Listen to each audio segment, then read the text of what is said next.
computadores era usado uma vez só, e depois, inclusive, substâncias químicas, e depois eram descartadas, e na época não existia conscientização, não existia o nível de conhecimento que nós temos hoje em dia do que causa um descarte desse tipo.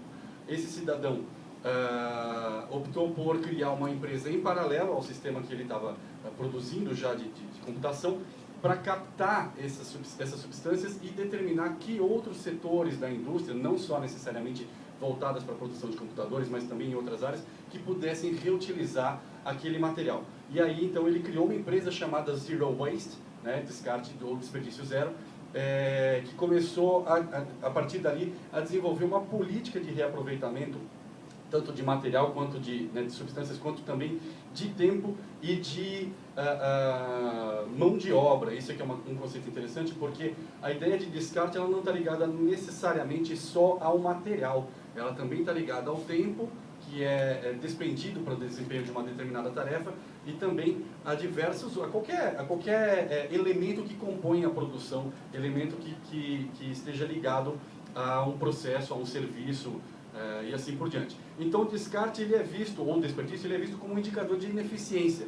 E isso mexe diretamente com o ego de quem está envolvido naquele trabalho, porque a última coisa que um servidor, um funcionário de uma empresa, de qualquer área, quer é ser visto como ineficiente, né? E o lado positivo disso é que vai gerar uma percepção também de que em qualquer descarte, em qualquer desperdício, nós temos embutido o conceito do recurso disfarçado. Tem algo a ser ganho se eu souber trabalhar melhor a questão do desperdício. O objetivo de descarte zero é eliminar o próprio conceito de descarte, ou seja, não se trabalha mais com a ideia de reciclagem, porque o conceito de reciclagem que hoje ainda está tentando ser absorvido pela nossa sociedade como um todo, ele já é visto como de uma geração ultrapassada. A primeira forma de lidar com recursos, estamos falando aqui de recursos físicos como também de tempo, era a de aproveitamento. O descarte que era gerado era devolvido para o ambiente. O segundo momento, quando a gente começou a perceber nas grandes concentrações urbanas que não havia mais como tolerar tanto descarte, foi o conceito da reciclagem, que era buscar, onde havia o descarte, no lixão, no aterro, uma alternativa de utilização ou de reutilização daquele produto. E hoje, a tendência mais em voga e de vanguarda, e essa é uma grande vantagem para esse conceito que está sendo implementado pela equipe, nessa reforma da Câmara e também no próximo passo de ocupação da Câmara pós-reforma, é justamente o de eliminar a existência de descarte já a partir do processo de projeto, tanto das reformas quanto também de utilização e, por que não dizer, da própria produção da Câmara, ou seja, dos serviços prestados pelas unidades e também, até por que não dizer, do plenário, né? Então, a elaboração de leis pode incorporar dentro do seu processo legislativo o conceito do descarte zero, do desperdício zero, no sentido não só de material, mas também de tempo. De que forma se implementa uma nova lei? Que trabalho, quanto tempo, quantas pessoas, quantos órgãos são envolvidos para a implantação e vigência dessa nova lei? Então é um conceito muito mais filosófico do que propriamente prático, e que nos devolve, isso aqui eu vou passar muito rapidamente que é complexo, nos devolve a uma coisa que os próprios norte-americanos estão chamando de aprendendo com a natureza, que é quase uma redundância, né? Nós temos uma forma de pensar a produção do que quer que seja do que nós fazemos, de 200 anos, 250 anos, que é pós-revolução industrial, pós-iluminismo, vamos até voltar um pouquinho mais. E se a gente pegar o Antoine Lavoisier, ele já falava isso séculos atrás, na natureza nada se cria, nada se perde, tudo se transforma. A ideia é que nós sejamos capazes de criar um ciclo de produção dentro do universo humano, urbano, que seja tão semelhante ou mais semelhante possível, mais próximo possível dos ciclos da natureza, porque a natureza não descarta absolutamente nada. A carcaça do animal morto, a folha seca que cai, tudo isso é reaproveitado. E a ideia é que se inclua ou melhor, se desenvolva essa percepção para os processos humanos também, inclusive no que diz respeito à administração pública. Isso é uma coisa que vem sendo discutida com bastante veemência na Europa hoje em dia, especialmente e também nos Estados Unidos. Vamos passar para o próximo aqui. Os descartes eles podem ser vistos na parte de lixo em diversos níveis, né? E o desperdício ele também pode ser visto como desperdício de recurso humano. Quando a gente tem a questão do retrabalho de determinada função ser exercida mais de uma vez em determinados pontos de um processo, é sinal de que aquele processo foi mal projetado, né? E a gente tem vários momentos em que isso acontece, não só na Câmara, mas também em diversos outros setores, e quando isso acontece, o que tem que ser descartado do ponto de vista do descarte zero não é o trabalho nem a sobra, mas sim quem projetou, porque foi mal projetado. É lindo a gente ter uma equipe tão envolvida com isso de engenheiros e arquitetos aqui na Câmara que podem gerar uma nova percepção em que isso seja incorporado para que não haja desperdício de tempo, nem de mão de obra.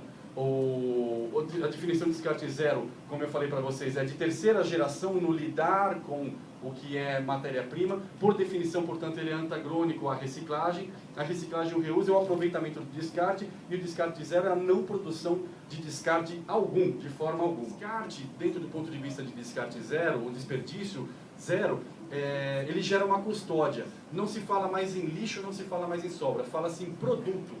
O lixo que nós produzimos em casa como cidadãos, ele não pode ser visto como lixo, sim como produto. Que destino eu dou ao meu produto? Qual é a custódia? Quem é responsável pelo meu lixo? Para a gente acabar com aquela história de eu pus no saquinho, pus na calçada, já não é mais minha responsabilidade, a prefeitura que cuide. Não, a gente faz parte dessa comunidade mais ampla, e aí a incorporação dessa responsabilidade, o melhor desenvolvimento dessa responsabilidade, passa a ser determinante para o destino que é dado para esse lixo. Eu sou responsável por aquilo. Quem vai recolher aquilo leva para o passo seguinte, e aí fecha-se o ciclo, devolvendo a ideia da reciclagem no sentido original da natureza, e, portanto, entrando diretamente na questão da sustentabilidade, que é a equação do social com o ambiental e com a parte econômica, política e econômica também. Para quem acha isso tudo um pouco filosófico demais, ou um pouco despregado demais da nossa realidade, aqui algumas frasezinhas para a gente concluir. O que é necessário para a gente implantar uma nova visão como essa, que é o que a equipe de engenheiros e arquitetos da Câmara vem fazendo? A única visão utópica, ou seja, a única coisa que é verdadeiramente impossível, é aquela que defende que o sistema que vivemos hoje pode durar para sempre. A gente sabe que nada vai durar para sempre. Então, acreditar que uma revolução como essa é impossível de ser implantada ou implementada, cai nisso aqui. A gente tem que saber que o modelo vigente está prestes a desaparecer. Ele não tem como se sustentar mais, por isso que a gente está buscando alternativas, e quando eu digo a gente, não somos só nós de SGA3, nem só nós da Câmara Municipal. É o mundo como um todo, é a humanidade como um todo. E outra frase que eu acho espetacular para a gente pensar, esse é um engenheiro e projetista de sistemas norte-americano. Ele diz o seguinte: não é lutando contra a realidade que nós mudamos as coisas. Para mudar algo, nós temos que criar um novo modelo que torne o atual obsoleto.